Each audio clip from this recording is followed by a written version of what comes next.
A Bíblia é confiável como fonte de informação? Cremos que sim, né?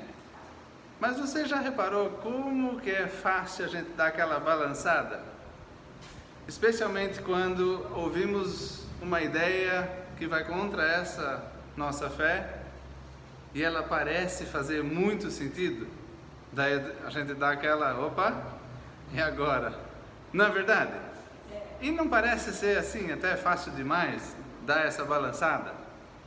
Eu gostaria de hoje abordar esse assunto e trazer um pouco de, podemos dizer, provas, evidências de que a Bíblia é sim confiável como sendo a palavra de Deus e não palavra de homens. Por que muita gente fala, então, a Bíblia foi escrita milhares de anos atrás, né? Por pessoas que não tinham um conhecimento como o nosso, né? Um conhecimento bem mais simples do que o que nós temos acesso hoje, certo? Então, como a Bíblia está ultrapassada, podemos deixá-la para trás, não é assim que muitos pensam? A Bíblia foi escrita por homens e esses homens eram muito mais ignorantes dos fatos, como em comparação com hoje. Só que eu gosto de perguntar se é fato que eles não sabiam de muita coisa, como que eles sabiam lá atrás de coisas que a descoberta científica só se deu recentemente? Como que a Bíblia está cheia de fatos assim? E ainda para piorar, como é possível que pessoas tão simples sabiam com detalhes de coisas que haveriam de acontecer no futuro? Então, eu gostaria de hoje dar uma passadinha em algumas dessas para fortalecer o nosso entendimento das Escrituras. Quero dar alguns exemplos e nós vamos olhar principalmente nos livros mais antigos da Bíblia. Ora, quais são esses livros? Mateus é um dos mais antigos? Não, né? Que tal os livros escritos por Moisés? 1500 anos antes de Cristo, portanto, uns 3.500 anos de idade, aproximadamente, né? Os 5 livros escritos por Moisés, e temos também um livro que alguns dizem que é mais antigo ainda, que é o livro de Jó, e este foi escrito mais ou menos naquela época também. Então vamos dizer assim, uns 3.500 anos atrás.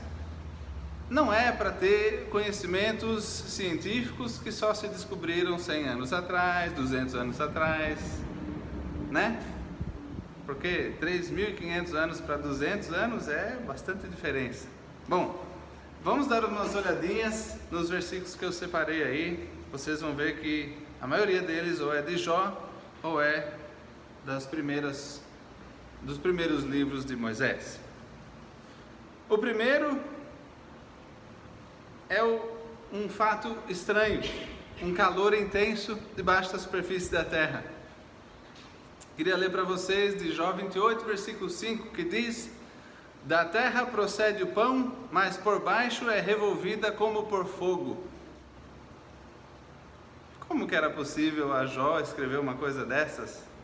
Se ele era tão lá de trás, tão ultrapassado nos seus conhecimentos.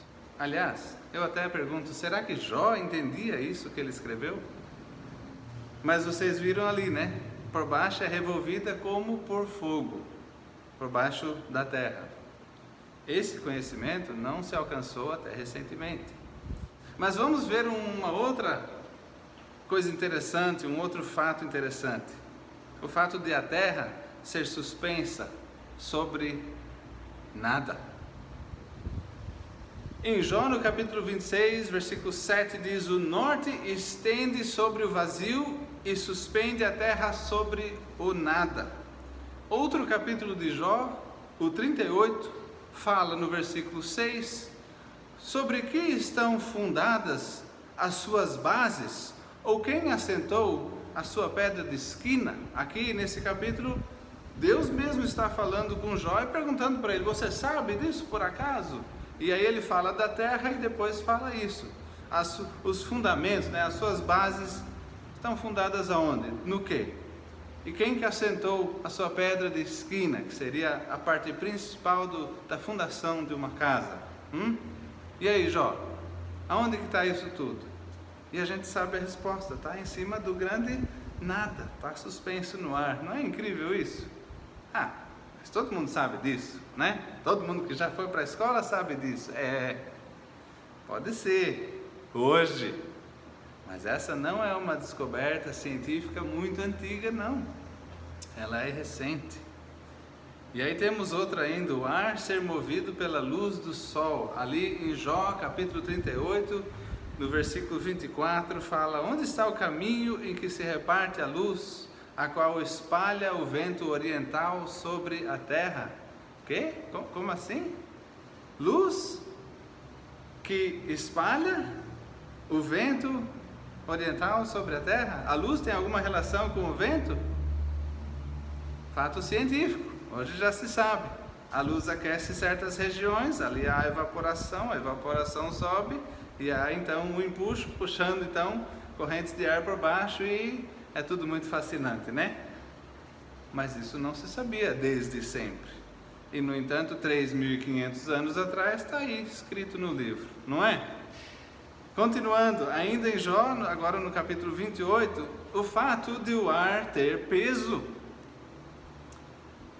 Jó 28, versículo 25 diz: quando deu peso ao vento e tomou a medida das águas. Aliás, alguém sabe qual que é essa outra medida aí? A das águas? Já sabemos certinho quanta água tem no planeta? Bom, o fato é que aqui ele fala de dar peso ao vento. Uma coisa que o ar, né, o vento é ar em movimento, mas a gente não costuma pensar, mas o ar é pesado. Mas nós sabemos que ele tem um peso, e quanto mais baixo a gente está em relação ao nível do mar, maior pressão atmosférica. Quanto mais alto nas montanhas, menos a gente sente o peso do ar. Descoberto recentemente. Outra coisa, a luz não ser estacionária. Jó 38, versículo 19 diz: onde está o caminho onde mora a luz? E quanto às trevas, onde está o seu lugar? Veja que não está colocado da mesma forma. As trevas podem ter lugar, mas a luz não. A luz tem um caminho onde ela mora. Não é interessante isso? Que a luz tem um caminho, que a luz tem um trajeto. A gente sabe disso, mas isso é coisa recente. Experimentos recentes demonstram isso. Antigamente as pessoas não tinham esse conhecimento. Mas como que está? Detalhes assim, como que estão na Bíblia? E lembrando, gente, todos esses trechos refletem textos que não são científicos. Não é aqui uma tentativa da parte de Jó ou da parte de Deus escrevendo esse livro de nos dar detalhes científicos. Não é o foco. E no entanto está ali, entre uma coisa e outra a gente percebe esses detalhes fascinantes. Eu queria mostrar mais alguns. Na outra página nós temos Jó 39, versículo 29, que fala da visão extraordinária das águias. Diz: dali descobre a presa, seus olhos a avistam de longe. Aí você pode dizer: tudo bem, né? Mas isso aí qualquer um podia reparar, né? Então é possível que eles já sabiam disso na época. Bom, pode ser. Mas tem certas coisas que o homem tem estudado a fundo e descoberto e comprovado, e agora é conhecido como um fato. E se na época isso era apenas uma opinião? E no entanto, todas essas coisas são mencionadas como um fato, e aí é passageiro, percebe? Eu quero mostrar ainda, agora não mais no livro de Jó, mas o fato de o nosso corpo humano ser feito de terra, de barro, a partir do solo. Nós temos isso do próprio livro de Gênesis. escrito por Moisés, e diz, e formou, em Gênesis 2, versículo 7, diz, e formou o Senhor Deus o homem do pó da terra. Mas todo mundo sabe disso. Eu pelo menos cresci sabendo disso, né? O versículo fala que Deus formou o homem do pó da terra e soprou em suas narinas o fôlego de vida, e o homem foi feito alma vivente. E também mais para frente, em Gênesis 3, no capítulo 19, Deus fala, no suor do teu rosto comerás o teu pão, até que te tornes a terra, porque dela foste tomado, porquanto és pó, e ao pó tornarás. Essa parte eu sempre soube desde pequeno, és pó. Meu pai sempre me chamou de Paulo, desculpa, não teve muita graça. Mas nós somos feitos literalmente do barro.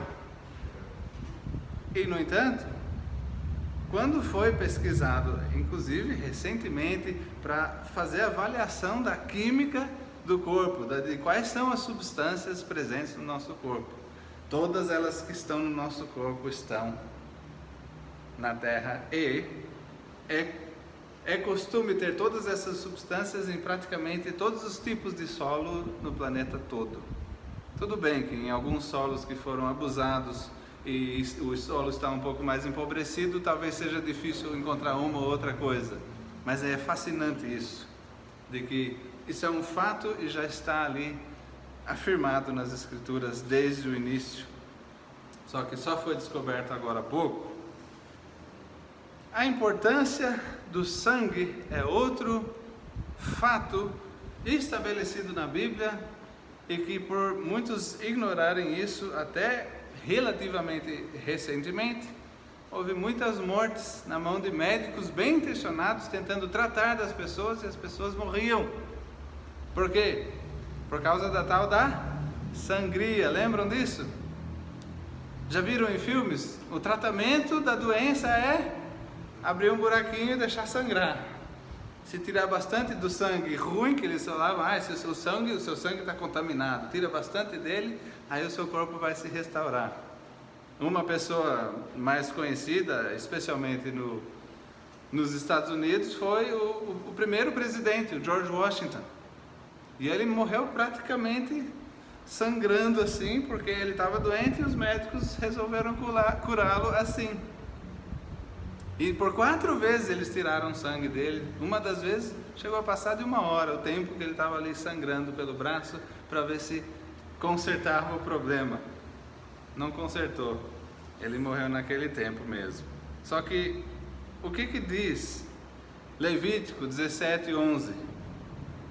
Porque a vida da carne está no sangue. Hoje nós sabemos de que todas as funções do nosso corpo precisam de o sangue circular e fazer a sua função. Se você corta o acesso do sangue para o braço naquele mesmo momento começa a morrer e apodrecer, porque é necessária aquela função de limpeza do sangue, de trazer nutrientes novos e retirar a lixarada. E precisa estar ocorrendo o tempo todo. Corta o acesso do sangue, é ali mesmo que você perde a função daquela parte, ou no caso, quando a pessoa sangra e não tem como parar o sangramento, o que acontece em minutos? Ela morre. A vida da carne está no sangue. Falando de sangue, um outro fato científico fascinante, que não é afirmado neste versículo, mas eu fico perguntando, por que foi escolhido este dia? A circuncisão que Deus deu a Abraão e todos os seus descendentes, como um sinal da aliança dele, era para ser realizada nos meninos ao 8º dia do seu nascimento. Por que ao 8º dia? Enquanto que muitos buscam significados simbólicos, o que pode ter, o fato é de que no 8º dia o menino tem a sua maior taxa de coagulação do sangue em toda a sua vida. Quando nasce, ele começa a cair um pouquinho, fica num ponto baixo, ali do dia 3, 4, no 5 começa a subir, no 6, no 7, no 8º dia está no seu pico. Naquele dia, o corpo do menino está numa quantidade bastante grande de vitamina K, que é uma das muitas responsáveis pela coagulação. Detalhe, eu não entendo de tudo isso, porque realmente é um processo bem complicado, como que funciona do sangue coagular. São muitos os fatores que precisam estar em andamento para isso acontecer, e tudo na hora, tudo naquele momento. E é fascinante o quanto que precisa acontecer no sangue mesmo para que ele coagule. Uma das coisas essenciais sem as quais não funciona é a presença da vitamina K. E ela está no seu maior pico no 8º dia da vida dos meninos. E em todo o resto da sua vida, em nenhum momento, o homem vai ter uma quantidade maior dessa vitamina e também dos outros fatores favorecendo a coagulação do que no 8º dia da sua existência inteirinha. Não é incrível isso? Então isso é um fato fascinante, mas olha o que diz as Escrituras em Gênesis 17, versículo 12. Ele diz: o filho de 8 dias, pois será circuncidado todo o homem nas vossas gerações, o nascido na casa e o comprado por dinheiro, a qualquer estrangeiro que não for da sua descendência. Basicamente, todos os meninos serão circuncidados. É uma pequena operaçãozinha, um pequeno pedaço de pele é removido, é uma cirurgia. Vai sangrar e precisa coagular. E no 8º dia está no seu pico. Será que aqueles que pensam assim, não, Deus não falou nada com Abraão. Abraão é inclusive mito, né? Isso aí é a historinha de Moisés. Se Moisés inventou uma história onde tinha um personagem Deus e um personagem Abraão, como que Moisés sabia que esse era o dia ideal para ser realizada essa cirurgia em todos? Uma cirurgia num bebê, isso tem um certo risco, né? Como que Moisés sabia disso? A resposta é: Moisés não sabia. Os homens que escreveram estes livros, eles não necessariamente sabiam de todos esses fatos que a gente colocou aqui.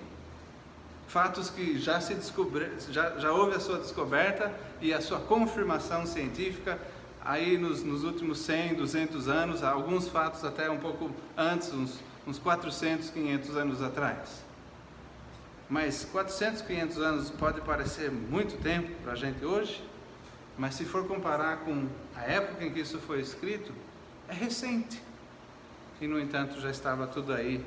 E eu deixo de falar, eu tinha até uma lista maior, tem um versículo que comenta do ciclo hidrológico, sabe?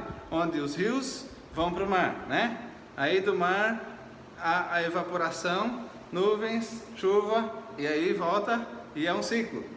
E esse ciclo é mencionado, não é descrito com todos os detalhes. O livro de Salmos é um livro que está louvando a Deus, são canções. O propósito não é dar um tratado científico, e no entanto ele menciona coisas assim. Menciona o circuito dos ventos, menciona as correntes oceânicas. Aliás, é fascinante isso. Teve um homem que empacou nesse versículo que falava das correntes, dos caminhos do mar. Ele falou: caminhos do mar? Como assim caminhos? E ele foi e resolveu investigar, porque ele teve a ideia: será que as águas do mar, elas têm certas rotas e elas fazem um certo percurso constantemente? Baseado nesse versículo, ele ficou com essa pulga atrás da orelha, foi pesquisar, e ele é conhecido como aquele que descobriu as correntes marítimas. Eu acho essa história fascinante, porque o fato esteve aí por todo o tempo, mas ele foi descoberto muito tempo depois de quando ele foi escrito na Bíblia. Como que era possível Davi, no caso, o autor da maioria dos salmos, saber dessas coisas? Ele provavelmente não sabia. À medida que o Espírito foi dando a ele a inspiração, ele escreveu as palavras e a gente ficou aprendendo depois, né? Mas até eu falei das correntes oceânicas, tem também a existência de água no espaço sideral que a gente chama, né? O espaço externo, fora da atmosfera, tem água em abundância, e tem versículos que indicam isso. E eu queria só lembrar também que os salmos, tendo sido escritos em sua maioria por Davi, teriam sido então escritos uns 1000 anos antes de Cristo, mas os dois de agora, uns 3000 anos atrás. Ainda bem antigo, não tão antigo quanto os primeiros, mas bem antigo, e já se sabiam fatos assim. Maravilhoso isso. Só que não é apenas o conhecimento e o saber, antes da ciência descobrir ou confirmar, que nos deixa firmes de que a palavra de Deus é realmente vinda de Deus. Tem também o saber antes de acontecer, não o saber antes de ser descoberto, mas o saber antes de acontecer, ou seja, conhecimento de fatos com detalhes antes deles acontecerem, mas assim, bem antes, e não profecias daquelas vagas e generalizadas, mas profecias específicas. E eu queria citar aqui um segmento de um artigo chamado Aquele Livro Atordoantemente Maravilhoso, a Bíblia. Um artigo de Terry Watkins. E ele fala de uma profecia em Ezequiel, no capítulo 26, versículos de 1 a 6. Eu peguei aqui e não estou citando todos os versículos inteiramente, só as partes que estão falando mais diretamente sobre o que haveria de acontecer contra a cidade de Tiro. Então, no versículo 1 fala: veio a minha palavra do Senhor dizendo: eis que eu estou contra ti, ó Tiro, e farei subir contra ti muitas nações. Vocês podem ir guardando detalhes? Então, o que a gente viu? Deus está contra esta cidade e Ele vai fazer vir contra esta cidade muitas nações. Diz: elas destruirão os muros de Tiro e derrubarão as suas torres. Então esses são detalhes. Depois fala: e eu lhe varrerei o seu pó, e dela farei uma penha descalvada. No meio do mar virá a ser um enxugadouro das redes, porque eu falei, diz o Senhor Deus. E daí, 3 anos depois de que essa profecia foi dada, Nabucodonosor, o imperador da Babilônia, cercou a cidade de Tiro. Só que antes que ele chegasse com força total, porque tinha a parede e tal, né? O povo que tinha uma marinha resolveu fugir ali para a ilha. Então eles foram se mudando, enquanto o cerco durava, eles iam se mudando lá para a ilha. Acho fascinante essa história. Então, quando os babilônios destruíram a cidade, eles entraram, eles destruíram o muro, destruíram as torres, derrubou tudo. E cumpriu uma boa parte dessa profecia. Porque o Império Babilônico, ele não era uma nação, ele era um império, é uma formação de várias nações. Então aí já temos o cumprimento de mais de um dos detalhes que a gente está vendo aqui. Só que o povo em si já tinha conseguido fugir para a ilha. E como Nabucodonosor e o seu exército, eles não tinham uma marina, eles não tinham navios, eles não puderam continuar o ataque e terminar o serviço. E eles foram embora. Eu acho interessante que nesse ponto você pode falar assim: a profecia disse que ele ia varrer tudo ali, ia ficar lisinho, sem nada. Mas isso não foi o que aconteceu, então essa profecia não se cumpriu. Mas espera um pouquinho, porque Deus vê o futuro todo. Mesmo se Ele anuncia tudo o que vai acontecer num espaço curto, pode ser que passando um tempo o resto se cumpra. E de fato aconteceu isso com quem? Com o próximo grande império que chegou, que foi o Império dos Gregos. Alexandre o Grande chegou lá, a cidade estava refugiada na ilha. Ele não tinha uma marina também, ele não tinha navios. Sabe qual é a solução? Ele mandou o exército dele largar a espada e virar pedreiro.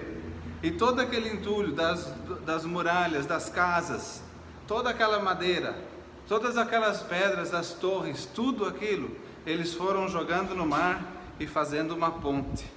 E eles conseguiram com o intuito, mas olha, eles limparam mesmo, não sobrou nada da cidade. E com todo o material da cidade eles fizeram uma ponte até chegar na ilha. E eles então destruíram a cidade de Tiro completamente.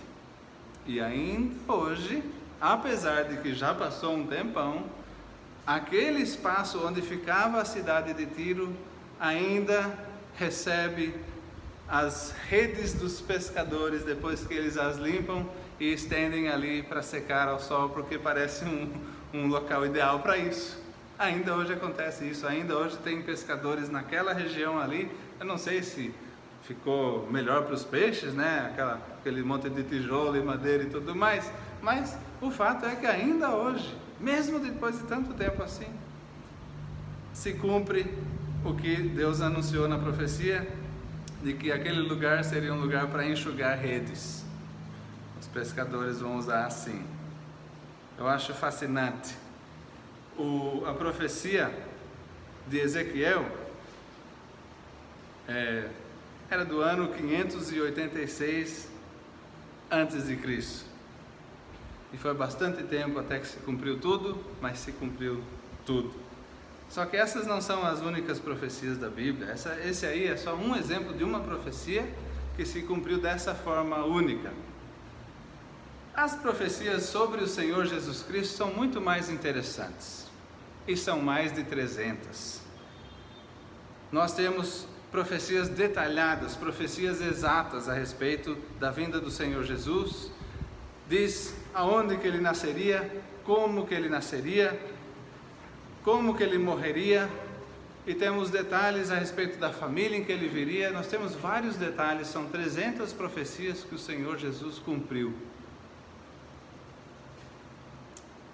Só uma perguntinha, do ponto de vista matemático, qual que é a probabilidade que profecias dadas 1000 anos antes do fato acontecer, ou 700 anos antes, ou 400 anos antes do fato acontecer, qual que é a probabilidade de que 8 destas profecias se cumprissem certinho, exatamente como foi dado, numa pessoa só, o Senhor Jesus Cristo? Matematicamente, qual é a probabilidade disso acontecer? Então, teve um matemático e cientista, o Peter Stoner. Ele aplica as regras de probabilidade a essas profecias, e só para 8 delas se cumprirem, dentre essas 300, basicamente o número que temos é 10 elevado a 17, que aqui no meu arquivo eu escrevi 100 quadrilhões, mas é quatrilhões, com T. Eu nem sabia o nome desse número, porque ele é tão alto que eu nem conto até ele, mas pensa comigo, uma chance em 100 quatrilhões.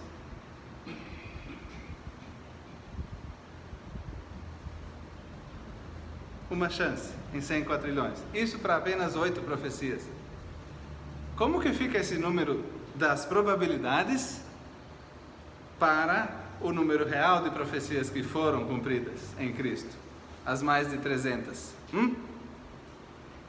Qual que é a probabilidade de 300 profecias diferentes, dadas por pessoas diferentes, em épocas diferentes, e todas essas épocas bem antes do cumprimento delas?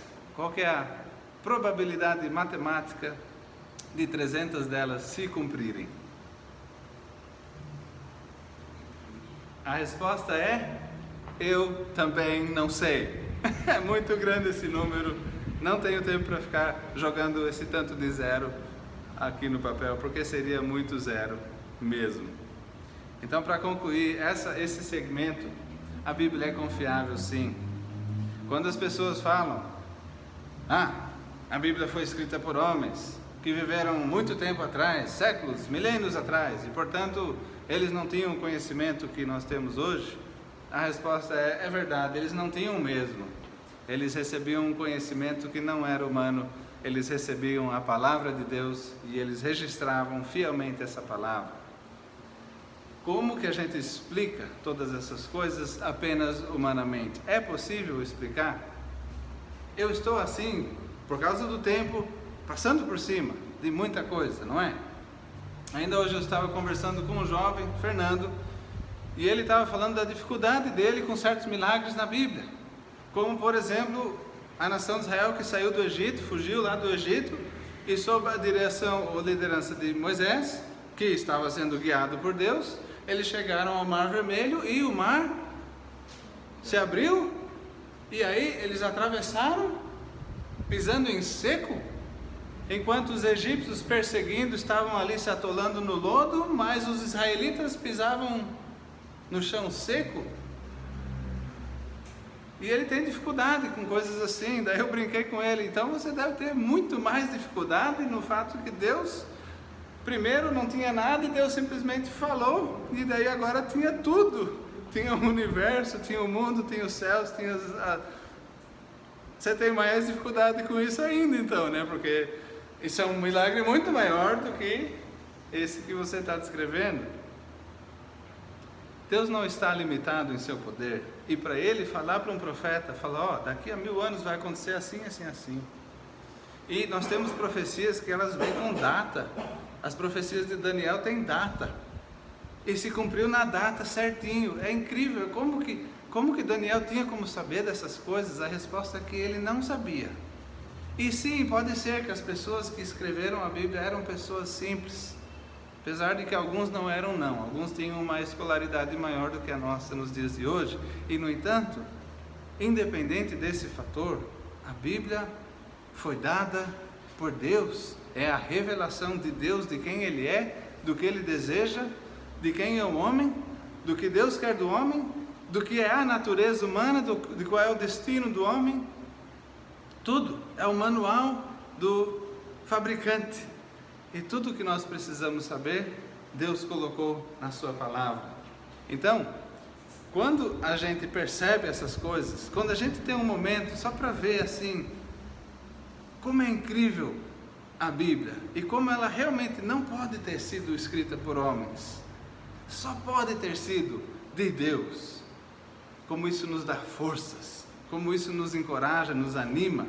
E aí nós podemos falar junto com o apóstolo Paulo, quando ele fala em Romanos 1,16, eu não me envergonho do Evangelho, porque ele é o poder de Deus para a salvação de todo aquele que crê. Nós podemos fazer coro a isso e sair para a rua e anunciar esse Evangelho maravilhoso, porque ele ainda hoje ele salva as pessoas. E nós podemos também tomar ânimo e nos encorajar com este outro dizer de 1 Coríntios 15, versículo 58, que diz, portanto, meus amados irmãos, mantenham-se firmes e que nada os abale, sejam sempre dedicados à obra do Senhor, pois vocês sabem que no Senhor o trabalho de vocês não será inútil. Considerando as profecias que ainda não se cumpriram a respeito dessa terra que vai ser destruída, eu fico pensando em todas as coisas que eu construo aqui e que vão ser destruídas. Quando eu vejo esta promessa, onde Deus fala, olha, o seu trabalho no Senhor não será em vão, não será inútil. Isso me anima, isso me dá conforto.